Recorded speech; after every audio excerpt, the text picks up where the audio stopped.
What's up, everybody? Today we have Jordan Aura 5s.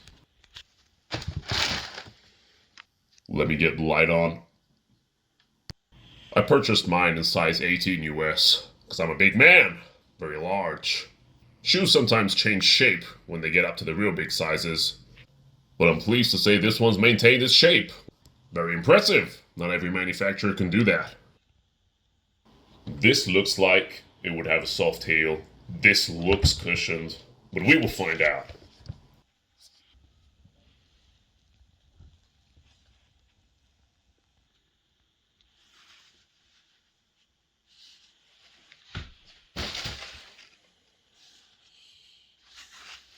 So here we have them on my feet. Some people stick the tongue out. They don't do the laces up that tight. I need it to be done up properly, otherwise I can't spring in them. I'm not going to be wearing these like they're a fashion statement. I'm not a woman. I'm a man. Big and strong.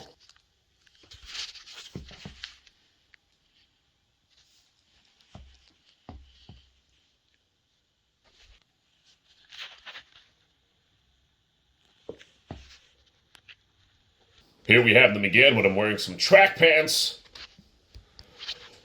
So you can all see how it comes together. The tongue is actually quite large, so you do have to pull your pants over them. But it works out okay. So here we have the opposite view.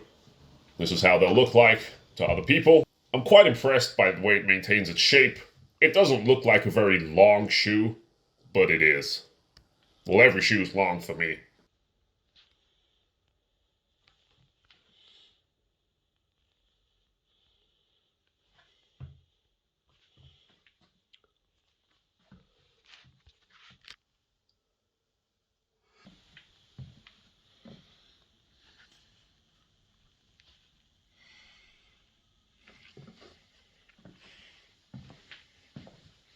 Fun fact, your foot is actually the length of your forearm, from your wrist to your elbow.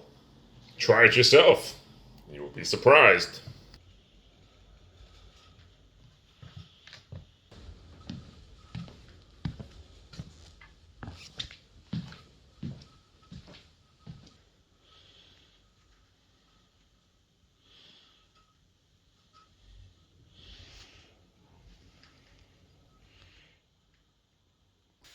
What I've recently learned to do is when I get a new pair of shoes, as long as it's not fabric, I can use this shine and protect coating on them, and what this will do is add a slight shine to the shoe and somewhat protect it. I wouldn't actually count on it, but one thing I've realized is that everything looks better shiny.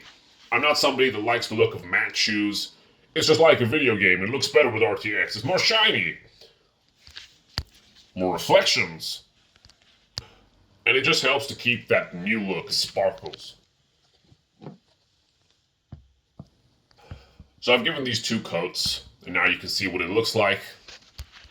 Let's highlight it here.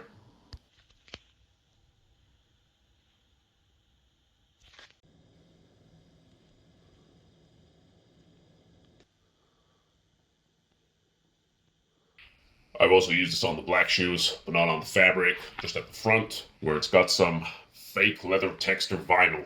I mean, it might be real, I doubt it.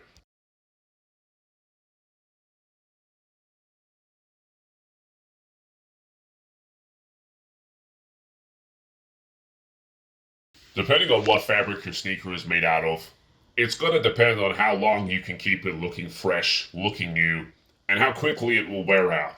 The heel on this shoe is not soft or cushioned or airy at all.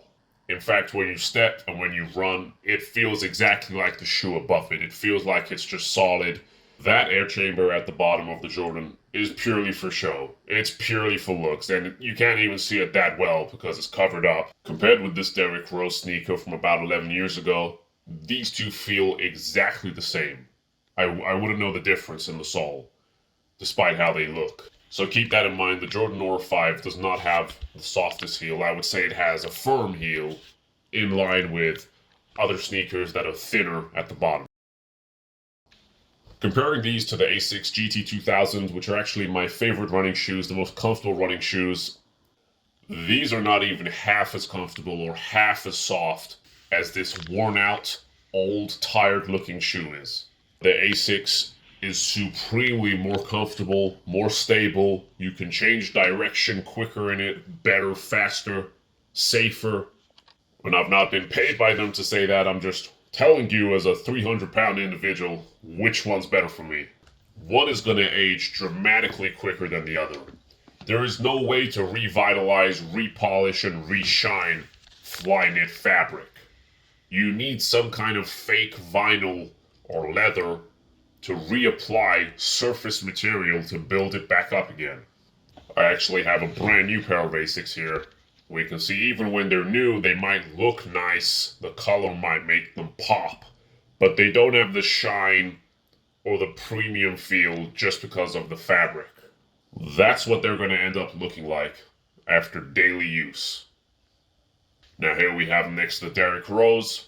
These sneakers, 11 years old, repolished, reshined, but which one looks more beat up and older? Side by side comparison.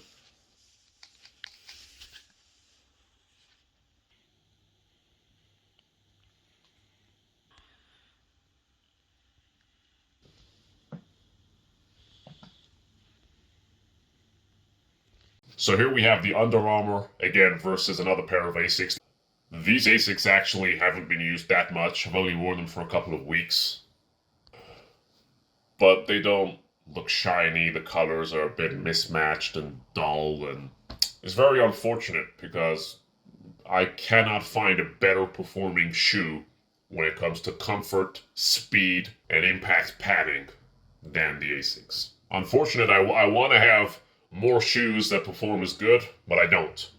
Overall, the Jordan 5, it feels like an average sneaker. It looks okay, looks nice, but its performance is average.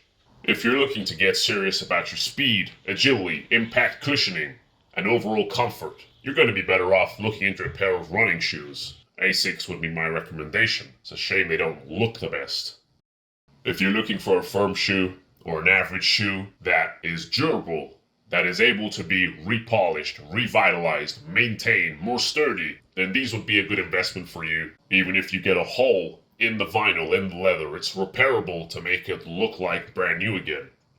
And you never know, maybe I'll update this video in 11 years' time and I'll show you how they've aged. Well, that's all for this one. I hope you found this video useful. I hope you make the right choice, and I hope you find the sneakers that work best for you.